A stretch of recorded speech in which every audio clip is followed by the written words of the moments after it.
Political parties आती है और जाती रहती हैं। ये जुल्म नया नहीं है जो अब हम इस मुल्क में देख रहे हैं, लेकिन इस लेवल पे तो हमने कभी नहीं देखा। ये भी बिल्कुल एक सच है कि जो आज तहरीके इंसाफ के साथ हो रहा है वो तो हमने कभी ना सुना ना कभी देखा अपनी जिंदगी में, जिस लेवल पे इनके साथ हो रहा है। फिर जो बहुत ताकतवर लोग हैं उनको मेरा मौक़िफ़ बहुत सूट किया एक वक्त में, वो भी सदके वारी जानते सन। अब पीटीआई को सूट कर रहा है मेरा मौक़िफ़, कल इनको भी हो सकता है सूट ना करे, मुमकिन है। तो ये तो चलता रहता है। यानी जिस वक्त आपको जो बात ठीक लग रही हो, मेरा थोड़ा सा मैन्युफैक्चरिंग फॉल्ट है भाई, मैं आप लोगों को नहीं कहूंगा आप लोग ऐसा करें, मैं न्यूट्रल नहीं अपने आप को कर सकता। नहीं, राणा सनाउल्लाह का मुझे देखें, मैंने पहले भी ये बात कही, राणा सनाउल्लाह तो मेरे घर में बैठ के कह के गए थे कि आपने मेरे पे एहसान किया, हालांकि मैं नहीं मानता, मैंने अपना काम किया था। तो मुझे लगा कि राणा सनाउल्लाह है और वो बड़ा दावा भी है कि बहुत वो उनको बहुत बड़ा मर्द सारी उनकी जमात कहती है, बड़ा मजबूत आसाब का और करैक्टर वाला आदमी कहते हैं वो। तो राणा सनाउल्लाह को कम से कम अगर वो पॉजिटिव रोल नहीं प्ले कर पा रहे थे तो उनको कीचड़ नहीं उछालना चाहिए था। उसकी मुझे सिर्फ मायूसी हुई, बाकी सब दा मैंने पता नहीं किन्हें की करना है। रहीम, सबसे पहले तो मैं आप सबका शुक्रिया अदा करता हूँ डिजिटल मीडिया वालों का। उसका सादा सा रीज़न है भाई कि जब मैं वापस आया तो मुझे आहिस्ता आहिस्ता चीज़ें बताई, दोस्तों ने, मेरे घर वालों ने, भाइयों ने, फैमिली ने। वो ये बता रहे थे कि मीडिया से तो आप गायब ही हो गए थे, कोई बात ही नहीं करता था। वो लोग जो दिन भर बात करते थे फिर वो भी बात नहीं कर रहे थे। मजबूरी सबकी, किसी को भी ब्लेम नहीं किया जा सकता ऐसे माहौल में। लेकिन डिजिटल मीडिया ने दिखाया कि वो आवाज़ उठाते रहे किसी न किसी फॉर्म में, कहीं ना कहीं जोर लगाते रहे। स्पेशली इस्लामाबाद के, अभी मैं आ रहा था तो मेरी वाइफ ने मुझे बताया कि एग्जैक्टली जिनका आपको शुक्रिया अदा करना चाहिए वो इस्लामाबाद के डिजिटल मीडिया वाले हैं, जिन लोगों ने बहुत आवाज़ उठाई। मैं आप सबके नाम तो नहीं ले सकता, लेकिन आप सबका शुक्रिया अदा कर सकता हूँ। और आप लोगों ने बड़ी मेहरबानी की कि उस वक्त जब अंधेरा भी बहुत था और आंधी भी बहुत तेज थी, तब भी आपने एक छोटा सा चिराग जलाया हुआ था, पूरा अंधेरा होने नहीं दिया कभी। यही बात मैं वकला से कह के आया हूँ कि उनसे मेरा इख्तलाफ कई बातों पे रहा, लेकिन इसके बावजूद काले कोर्ट ने अपनी लाज रखी है। उन्होंने हर लेवल पे इसकी मजम्मत की है कि जो गलत है वो गलत है। इसी तरह आप लोगों ने, हमारे आपस में इख्तलाफ तो हो सकते हैं पॉइंट ऑफ व्यू के ऊपर, और रहने चाहिए। अगर हम आपस में इख्तलाफ नहीं करेंगे फिर हम फारिग हैं, फिर हम कुछ भी नहीं कर सकेंगे। हमें ज़रूर इख्तलाफ करना होगा एक दूसरे के साथ, लेकिन जहाँ पे रूल ऑफ लॉ की बात है, जहाँ पे हुकूक की बात है, वहाँ पे हमें एक मौक़िफ़ रखना पड़ेगा। तो आप लोगों ने बड़ी मेहरबानी की, आप सबका मैं दिल से शुक्रिया अदा करता हूँ। और मैं स्पेशली इसी मकसद के लिए आया हूँ यहाँ इस्लामाबाद में। एक तो मुझे पता चला कल से नौरीन रो रही थी, मुझे दोस्तों ने बताया, तो वो भी एक एक्साइटमेंट थी कि चलो देखते हैं। दूसरा, मैं एक्चुअली काफ़ी दिनों से मैं सोच रहा था कि मैं जैसे ही थोड़ा सेट होता हूँ तो इस्लामाबाद जाके आप सबका शुक्रिया अदा करूँगा। और थोड़े दिन पहले हमने जो मनाजिर देखे ख़वातीन और बच्चों के साथ, जो पुलिस ने टॉर्चर किया इस्लामाबाद में, वो मुझे लगा कि उनका हाल भी देखना चाहिए जाके। फिर मैंने वहाँ जाना भी मुनासिब समझा, वहाँ भी मैं गया, रदी भाई लेकर गए, सजीद जान, बाकी दोस्त साथ से। बहुत शुक्रिया आप लोगों का, once again thank you very much. कुछ आप पूछना चाहें? सर, मेरा एक सवाल है, आपकी जुबान में लुकनत आ गई है सर, इसकी वजूहात बयान करें। आपके साथ जेल में क्या हुआ था, इसका जवाब हमें आज तक नहीं। ये तो मुझे भी नहीं समझ आई यार। डॉक्टर अलग अलग बातें बताते हैं और अलग अलग किस्म के इलाज भी बताते हैं। ये लुकनत अब नहीं है, ये रजी जानते हैं ये कितना ज़्यादा प्रॉब्लम था। अब तो बिल्कुल मैं अगर जितना आहिस्ता डाउन बोलता हूँ, और ये नहीं, मैं कुरान पाक पढ़ने में नहीं है मुझे प्रॉब्लम, और मैं चाहे 2, 4, 5 सूरतें भी पढ़ दूँ एक साथ, कोई प्रॉब्लम नहीं है। जेल में तो नहीं ऐसा कुछ? बच्चों के साथ बोलने में हमने महसूस किया कि वहाँ पे भी कम है। मेरी फैमिली बता रही है, जब बच्चों के साथ आप खेलते हैं या बातें करते हैं वहाँ पे बहुत ही ख़त्म हो जाती है ऑलमोस्ट। तो ये आहिस्ता आहिस्ता ग्रेजुअली इम्प्रूव हो रही है।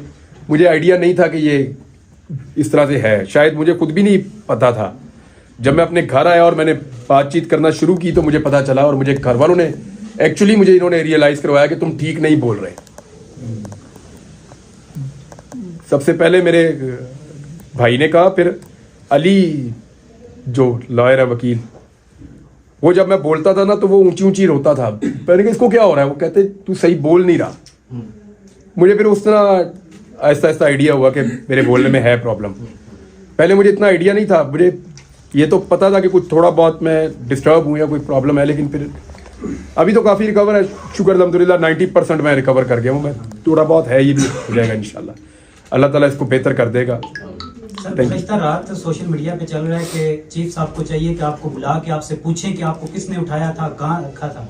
अगर आपको चीफ साहब बुलाते हैं तो आप सारी कहानी हूबहू ने बयान करेंगे, कहाँ से उठाया, कहाँ रखा, क्या क्या आपके साथ बर्ताव किया। मैं पाबंद हूँ कि अदालत में झूठ ना बोलूँ। इमरान भाई सर ये बताइएगा कि जेल कहें या टॉर्चर सेल जो भी नाम दे रहे हैं उसका, आप इतना अरसा रहे, इस दौरान इंसान का अल्लाह के साथ भी एक राब्ता होता है और इंसान फिर अपने मिस्टेक्स को भी रिवाइज करता है, देखता है कि कहाँ मुझसे क्या हुआ। इस मजमूई नतीजे पे आप कहाँ तक पहुंचे? देखिए, आदमी ना गलतियों और सही काम, इन दो चीज़ों के बीच में ही अपनी लाइफ गुजार रहा होता है।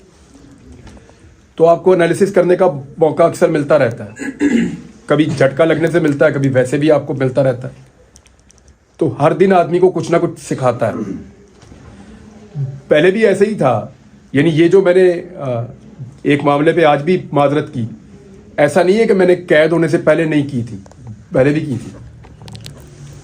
जब हम बलूचिस्तान गए थे तो रजी भाई को याद है, मैंने वहाँ पे भी ये माजरत की थी उनसे कि उस वक्त, और वो भी ऐसा नहीं है कि ये सोच के किया हो कभी कि इसमें कोई लालच या खौफ का आंसर नहीं, तब वो ठीक लगता था। लेकिन आपको रोज़ाना नए हकायक पता चलते हैं। वो बकौल सदीक जान आपकी आंखें खुलती हैं, पूरी कौम की खुल गई आंखें, वो तो ये कह रहा था। तो वो बात ठीक है, आंखों का ऑपरेशन। तो आपको जब नई चीज़ पता चलती है, आप नई चीज़ सीखते हैं। तो इसमें मैंने कई चीज़ों के ऊपर सीखा है, लेकिन सबसे जो बड़ी चीज़ है वो तन्हाई में आपको अल्लाह ताला बहुत कुछ ऐसा सिखाता है जो आपको वैसे कभी मौका नहीं मिलता। ये बात आपकी ठीक है, बिल्कुल ठीक बात है। सर ये बताइएगा कि आज एक मिसिंग पर्सन, जब आप लापता हुए थे, जब आप गुमनामी की जिंदगी में चले गए थे, कभी ऐसा महसूस हुआ, कोई ऐसा दिन आया आपकी जिंदगी में कि आपने कहा बस आप शायद मैं कभी भी वापस आ सकूं या आज आखिरी दिन है? रोज सर अगवा होने से लेकर निकलने तक का सारा जो आपको पता है कि कितने दिन आप कहाँ रहे हैं। और सर इसमें ये भी ऐड कर लें, यहाँ पर भी सारे साफी हैं, तो खुदा ना खास्ता कभी किसी साफी के साथ इस तरह से हो सकता है। तो वहाँ पर अहवाल जिस तरह से भाई ने पूछा, लेकिन वहाँ पर मेन चीज जो है कि किस तरह बंदा डट सकता है किसी अपने पॉइंट पर। अल्लाह ना करे कभी किसी को ऐसी तकलीफ से गुजरना पड़े, अल्लाह ना करे। मेरी दुआ है आप सबके लिए, अल्लाह किसी को भी ऐसी तकलीफ से ना गुजारे। सर आपके साथ गुजारा सबसे ज्यादा जो चीज आपको याद आई वहाँ पे, टॉर्चर सेल कहें, जेल कहें, कुछ और कह लें, वो ऐसी क्या चीज थी जो पर्सनली जो आपको याद आई? वो 2-4 दिन होना तो आपको 1-2 चीज़ें याद आती हैं। मैं तो कोई चीज़ बची नहीं थी जो याद ना आई हो। सबसे पहले तो आपको अल्लाह याद आता है। जब भी आप फंसते हैं ना जिंदगी में कभी, सबसे पहले आपको अल्लाह याद आता है। अल्लाह ताला कुरान पाक में कहता है बार बार कि खास तौर पे उसने कश्ती वाली मिसाल दी है कि जब इनकी कश्ती तूफान में घिर जाती है तो ये अल्लाह को याद करते हैं, खालिस अल्लाह को पूरी तौहीद के साथ। तो जब अल्लाह इनको साहिल पे पहुंचा देता है तो फिर अक्सर जो है उनमें से कुछ ऐसे हैं वो मुकर जाते हैं। इमरान भाई, अगर आपके सामने कोई डिमांड रखी गई है, ये सवाल आप जो है ना हक की आवाज बुलंद करना बंद कर दें, हम आपको छोड़ देंगे, कोई डील या कोई इस तरह की बात हुई थी आपके साथ? आप ये ना पूछें, आपके लिए बेहतर है। तो सोशल मीडिया पे पिछले दिनों जो आपने पोस्ट की, मुबशिर जैदी साहब बड़ा तनकीद कर रहे थे। इससे पहले जब आप अरेस्ट नहीं हुए थे, अगवा नहीं हुए थे, तो इकरारुल हसन साहब से आपका बड़ा एक सोशल मीडिया पे वो जारी रहता था। अभी आप अपने वीलॉग शुरू करने जा रहे हैं सहाफियों के साथ, फिर क्या कोई इस तरह का सिलसिला होगा? देखिए, इख्तिलाफे राय रहना चाहिए। मैंने कहा कि हम में से कोई भी मुकम्मल नहीं है, हम सबसे गलतियां होंगी। बात यह है कि हम गलती से कुछ सीख सकते हैं या नहीं। हम पहले भी गलतियां करते रहे, आइंदा भी करते रहेंगे और सब करते हैं, कोई भी मुकम्मल नहीं होता। और इख्तलाफे राय तो बड़ी अच्छी चीज़ है। जहाँ तक इकरार का मामला, इकरार खुद मेरे घर आया था, बल्कि उससे पहले, जब शुक्र है मेरी गिरफ्तारी से पहले अगर खुदा ना खास्ता मैं वापस ना आता तो उसको ज़िंदगी भर ये गिल्ट रह जाता। उसने मेरी गिरफ्तारी से पहले मुझे फ़ोन किया था एक दिन और सॉरी किया था।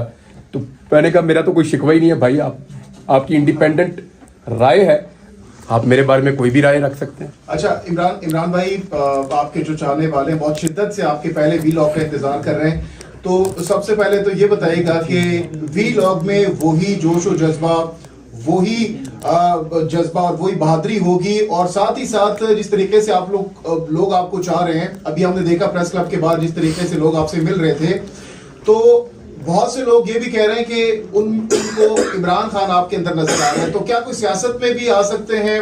उस हवाले से भी कोई सोच है आपकी? अच्छा, ये वैसे आप सबको ही जवाब देना चाहिए उन सारे लोगों को जो कह रहे थे कि ये इलेक्शन लड़ेगा। मैंने तो कागज नहीं जमा करवाए, मेरे तो घर इलेक्शन चल के आया बार बार, मैंने तो नहीं कागज जमा करवाए। आपको अगर मैं नाम लूं उन लोगों के जो बहुत इंसिस्ट कर रहे थे तो आप हैरान हो जाएंगे। बहुत अरसे से होता क्या है कि एक दौर में मेरा मौक़िफ़ सूट कर रहा था PMLN को, परवेज मुशर्रफ का दौर था, दे वर हैप्पी। पीपल्स पार्टी का दौर था, PMLN बड़ी खुश थी मेरे मौक़िफ़ को लेकर, सदके वारी जाते थे ये। फिर इनको मेरा मौक़िफ़ सूट नहीं किया। एक टाइम आया पीपल्स पार्टी को कुछ सूट किया मेरा मौक़िफ़, फिर उनको सूट नहीं किया। फिर जो बहुत ताकतवर लोग हैं उनको मेरा मौक़िफ़ बहुत सूट किया एक वक्त में, वो भी सदके वारी जानते सन। अब PTI को सूट कर रहा है मेरा मौक़िफ़, कल इनको भी हो सकता है सूट ना करे, मुमकिन है। तो ये तो चलता रहता है। यानी जिस वक्त आपको जो बात ठीक लग रही हो, मेरा थोड़ा सा मैन्युफैक्चरिंग फॉल्ट है भाई, मैं आप लोगों को नहीं कहूंगा आप लोग ऐसा करें, मैं न्यूट्रल नहीं अपने आप को कर सकता। मुझे लगता है ये वाली बात गलत है, मैं कह ही देता हूं, राय नहीं जाता मेरे से, तो इसलिए प्रॉब्लम हो जाता है। यानी मुझे लगता है ये गलत है और ये सही है, तो मैं दोनों के बीच में अपने आप को बैलेंस नहीं कर पाता, शुरू से ही नहीं कर पाता। मैं कह देता हूँ ये वाली गलत है और ये वाली सही है बात। तो इसलिए जिसको वो मौक़िफ़ सूट कर रहा होता है उसकी मैं आंखों का तारा बन जाता हूँ। ऐसी ही जिंदगी गुजरी है, आप सारे गवाह हैं। अभी ये हो सकता है कल को वक्त क्या करवट ले, आज जो मेरा मौक़िफ़ है वो एक और सियासी जमात को सूट कर रहा है, हो सकता है कल उन्हें ना करे। और मैंने सियासत में आने का कोई फैसला नहीं किया। जब करूंगा आप सबको इकट्ठा करके ऐसे अनाउंस करूंगा कि भाई अब मैं सियासत में जा रहा हूं और मैं करना चाहता हूं, और उसको भी खुल के करूंगा, ऐसे ही दबी दबी किस्म की नहीं करूंगा, खुल गुला के करूंगा।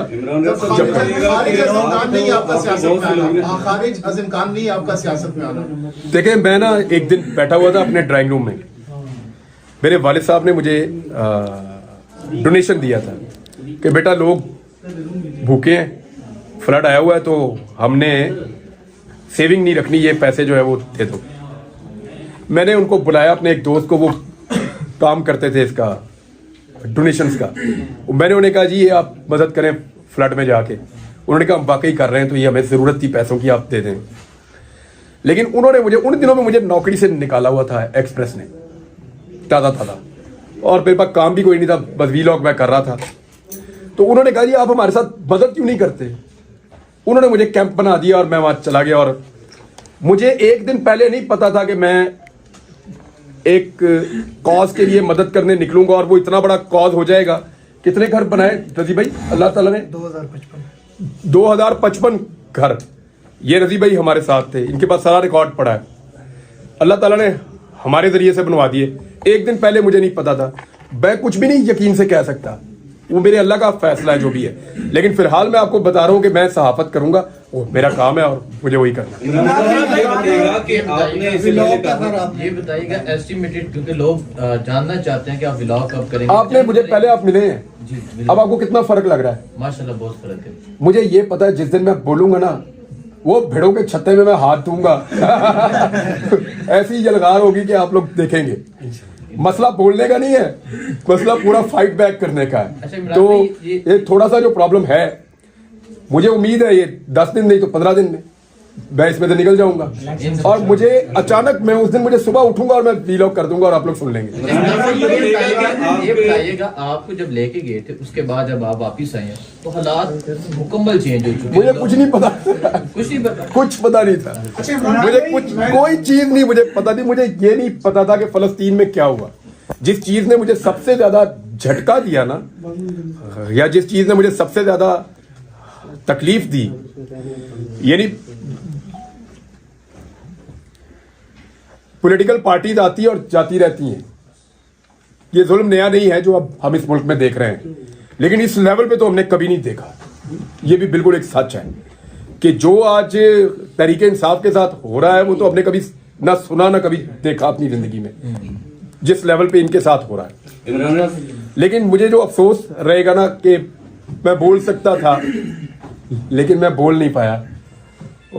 फलस्तीन के अंदर जो जुल्म हुआ, जो ज्यादती हुई, और वो सबसे बड़ा मुझे, स्पेशली जब वो हॉस्पिटल वाली न्यूज मुझे पता चली कि पूरा हॉस्पिटल ही उड़ा दिया, डॉक्टर्स, पेशेंट्स, उनके अटेंडेंट्स, सारे लोग शहीद हो गए। मीडिया वाले जहां थे वहां पे ऊपर से बम गिरे, वो भी शहीद हो गए। तो उसके ऊपर मुझे बड़ा दुख है, बहुत ज्यादा। इमरान भाई, ये उस्मान बुखारी ने आपसे मतलब मैं इंटरव्यू किया तो बहुत ही, मुझे नहीं पता कि नफरत किस लेवल की क्या वजह थी। वो यहाँ पर आए थे सुप्रीम कोर्ट के जस्टिस बंदियाल को धमकियां देने, गालियां देने, और दफा 144 के बावजूद किसी आईजी की मौजूदगी में वहाँ पर एहतजाज हुआ। इसकी क्या वजह है? क्या किसी नौवी के बंदे ने आपको इस रिहाई के बाद फोन भी किया? कोई ऐसा बंदा में से है कि जिसने आपसे हमदर्दी का इजहार किया? इमरान भाई, इसी में राना सनाउल्लाह भी ऐड कर लेंगे। अरे नहीं, राना सनाउल्लाह का मुझे देखें, मैंने पहले भी ये बात कही, राना सनाउल्लाह तो मेरे घर में बैठ के कह के गए थे कि आपने मेरे पे एहसान किया, हालांकि मैं नहीं मानता, मैंने अपना काम किया था। तो मुझे लगा कि राना सनाउल्लाह है और वो बड़ा दावा भी है कि बहुत, वो उनको बहुत बड़ा मर्द सारी उनकी जमात कहती है, बड़ा मजबूत आसाब का और करैक्टर वाला आदमी कहते हैं वो। तो राना सनाउल्लाह को कम से कम अगर वो पॉजिटिव रोल नहीं प्ले कर पा रहे थे तो उनको कीचड़ नहीं उछालना चाहिए था। उसकी मुझे सिर्फ मायूसी हुई, बाकी सब दा मैंने पता थी किन्ने की करना है, आइडिया था मुझे। अच्छा, इमरान रियाज साहब, ये बताइएगा कि जैसे कि आपने कहा कि मेरा बयान कभी कौन सी पार्टी को पसंद आता है, कभी किस पार्टी को, तो आपको किसके बयानिए पे ज्यादा चेस आई है?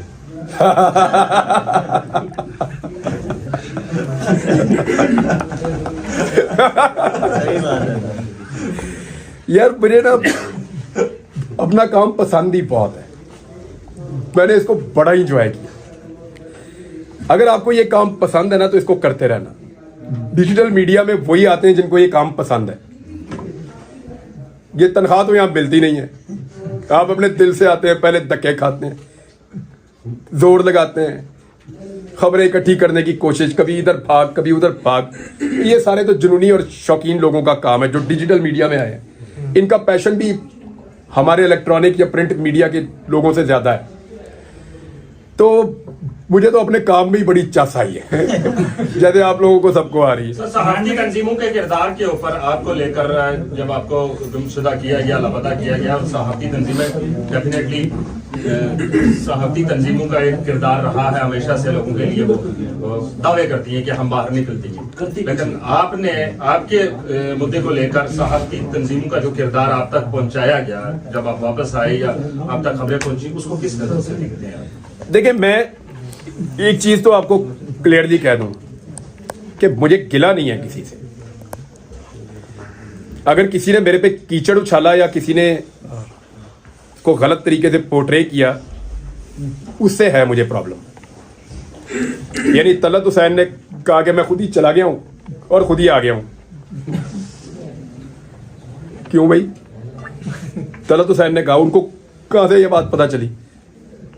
या उनको मैंने तो नहीं ये बात कही तलत हुसैन को, खुद ही चला गया खुद ही आ गया, वो तो ये उन्होंने क्लेम कर दिया। यहां मेरा गिला बनता है। जो नहीं बोल पाया उससे क्या गिला करें, मजबूरी होगी कोई। सर ये शायद हकान अब्बासी जिनका आपने दफा इंटरव्यू भी लिया था, एक दफा नहीं 2-3 दफा लिया, 2-3 दफा उन्होंने कहा वो आपको जानते ही नहीं। बनता भी यही था। इमरान भाई बताइए कि हमने जब ये आप तो गुमशुदा जिंदगी में चले गए, हमने हुकूमत से बारहा पूछा, वजीर आजम उनके जितने नुमाइंदे थे वो कहते थे हमें तो पता नहीं, क्या आप समझते हैं उनको पता नहीं था? और हाँ, मैं समझता हूँ कि जवाब देते थे, मैं समझता हूँ कि उनको नहीं ये पता। टक्कर का सहाफी था, जरा इनसे पूछिए कहाँ होगा, ये भी कहते थे साहब। तो भाईजान वो अगर कहते थे उनको नहीं पता तो मैं उन पर यकीन करता हूँ कि उनको बाकी नहीं पता होगा। आपके वक्त का मैं कायल हूँ, कम से कम मैं आपके व्लॉग्स बड़े रेगुलर सुनता था, और 17 जुलाई 2022 को जो इंतखाबात हुए थे आपने कहा था कि हर तरफ से सर्वे हो रहे थे, वो हुकूमत में भी थे, पावरफुल भी थे, कहते थे 1 सीट 2 सीटें पीटीआई जीतेगी। एग्जैक्टली ऐसा ही मैंने कहा था कि ये 15 से ऊपर चले जाएंगे, बिल्कुल ऐसे ही एग्जैक्टली वही हुआ था। अभी ये बताइए जो इस टाइम की यानी कि सिचुएशन है, ताकतवर मजीद ताकत में है, तो अब ये फिर उसी तरीके की रिगिंग करने की कोशिश करेंगे जो प्री पोल रिगिंग स्टार्ट भी हो चुकी हुई है। अब आप बताएं अपना वो ओपिनियन दें, क्योंकि अब आप फील्ड में मैं आपको एक खबर दे देता हूं कि नवाज शरीफ के लिए अच्छी खबर नहीं है। इमरान खान के हवाले से भी एक कमेंट देखिए उनका अभी मुबहम है, मैं कुछ कह नहीं सकता, मेरे पास कोई इतनी क्लियर खबर नहीं है, लेकिन नवाज शरीफ के लिए अच्छी खबर नहीं है। इंफॉर्मेशन की बुनियाद पे मैं आपको कह रहा हूँ।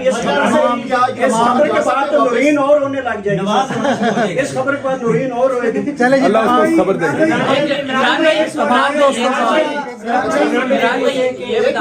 एक मुश्किल सूरत हाल से आप गुजर कर वापिस आ गए और अब आप ये कह रहे हैं कि मैं दोबारा से अपने रिदम के साथ अपने व्लॉग भी, अपना जो मौकफ था वो भी शुरू करूंगा। क्या आपको फिर से वो खौफ नहीं है कि कहीं आपको दोबारा उठा न लिया जाए? है। अच्छा इमरान भाई, अब तक की आपने जो गुफ्तगू की है उसमें सबसे इंपॉर्टेंट बात आपने अभी की है, जो आप कह रहे हैं कि इन्फॉर्मेशन की बेस पर आप ये बात कर रहे हैं कि नवाज शरीफ साहब के लिए अच्छी खबर नहीं है। दूसरी तरफ वो लोग बहुत कॉन्फिडेंट भी है, मीडिया में आकर कह रहे हैं कि भाई हम लोग अगली हुकूमत बना रहे हैं, तो मजीद वजाहत करना चाहेंगे। गल हो गई है, इस इंफॉर्मेशन की पर गल नहीं बनी भाई। लेकिन मियां साहब ने ये दावे किए थे और इनकी पार्टी के सीनियर लोगों ने, और ये वादे किए थे कि जिस वक्त हम लैंड करेंगे पाकिस्तान में, पूरा पाकिस्तान इमरान खान को भूल जाएगा। वो अपना वादा नहीं पूरा कर सके। तो ऑप्शन क्या है मियां साहब के अलावा? कौन सा ऑप्शन है इस वक्त? इमरान खान तो काबिल कबूल है इस वक्त। काकड़ साहब कैसे रहेंगे? बड़ी ऑप्शन है, पूरा मुल्क भरा हुआ है, आप भी एक ऑप्शन है।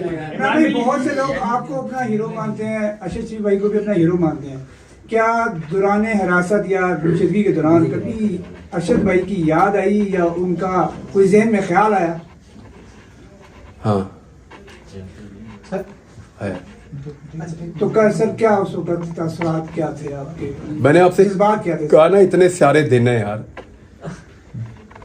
सबसे पहले तो मैंने आपसे कहा कि आपको अल्लाह याद आता है, फिर रोजाना मुझे कभी कोई बच्चा याद आता था, कभी फैमिली का कोई रुकन याद आता था, कभी अम्मी अब्बू, कभी कोई दोस्त बड़ी शिद्दत से याद आता था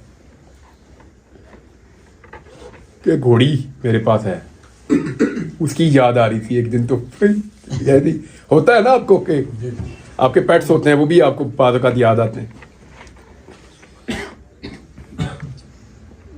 दोस्त बहुत सारे ऐसे हैं जो याद आ रहे थे, लेकिन सीरियसली वाकई अरशद शरीफ मेरे दिमाग के एक कोने में रहा। वजह यह भी थी कि मुझे कई दफ़ा लगता था शायद मैं भी वापस नहीं जा पाऊंगा, कि भी एक रीज़न हो सकता है। कोई भी चीज़ श्योर नहीं होती। इमरान भाई डिजिटल मीडिया वालों को पोस्ट किया है, जिस तरह डिजिटल मीडिया को पोस्ट किया आपने, इमरान अर्शद शरीफ को शहीद किया गया, आपके साथ ये किया गया। अब हम लोग इस तरह की वीडियो बनाते हैं, हमें तो रोका जाता है कि भाई इतने बड़े एंकर थे, उनके साथ ये किया गया, तो आपको छोड़ेंगे? तो ये जारी रखना चाहिए ये चीज़ें। देखिए मैं एक चीज़ मानता हूँ, ये डिसीजन आप सबको अपने अपने तौर पे करना है भाई।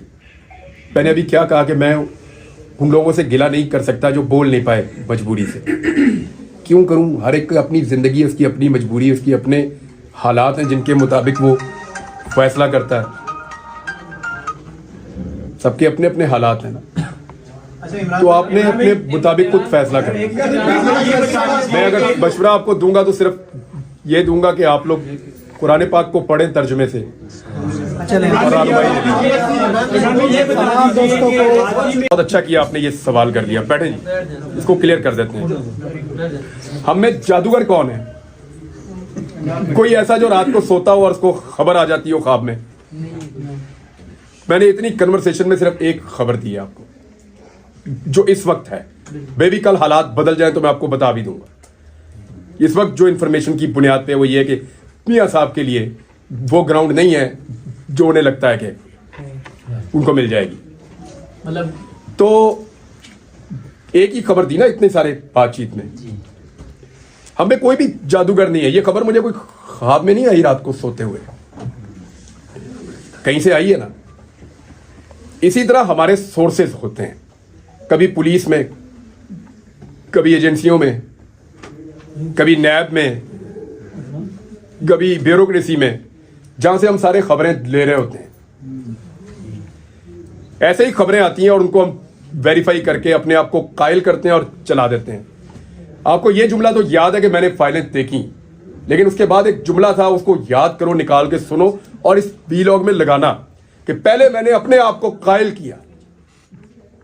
कैसे किया? Fact check. मैंने इनको लेटर लिखे थे शरीफ फैमिली को कि इसका जवाब दो। इनके पास किसी सवाल का जवाब नहीं था। तो जब मैं कायल हो गया तो मैंने अपना काम किया। हाँ, मुझे आज भी कोई भी पाकिस्तान का कोई भी इदारा मुझे आज भी खबर देगा तो मैं लूंगा उससे। क्यों नहीं लूंगा? लूंगा खबर, लेकिन अपने तरीके से उसको वेरीफाई करके चलाऊंगा, जैसे मैं पहले करता था। आज भी लूंगा। देखें, ये नहीं हो सकता कि हमें ख्वाब में खबर आए और हम चला दें। ये he said she said journalism नहीं है। आपके सोर्सेज बनते हैं इदारों में, महकमों में, एजेंसियों में, डिपार्टमेंट्स में, सहाफियों में, पॉलिटिकल पार्टीज में। वहां से आप खबरें निकालते हैं। हादसाती तौर पे तो आपको कभी अचानक ही कोई खबर मिलती है। जैसे मैं एक दिन सड़क से जा रहा था तो गोली चल गई। मैं उतर के देखा तो वो अंग्रेज था, वो गोलियां मार रहा था। रेमंड डेविस मैं मौके पे खड़ा था। ये हादसाती तौर पे मुझे खबर मिल गई, लेकिन उसका नाम रेमंड डेविस था और वो अमेरिकन है। ये पता करने के लिए मुझे अपने पुलिस के सोर्स को एक्टिवेट करना पड़ा और एक एजेंसी के। वहां से फिर पता चला कि ये एक्चुअली बंदा कौन था। खबर ख्वाब में नहीं आती भाई। आइंदा भी मिलेगी तो खबर दूंगा, उस पर काम करूंगा और आपको दूंगा। आप सबका जनाब बहुत बहुत शुक्रिया। और मैं यहाँ पे इमरान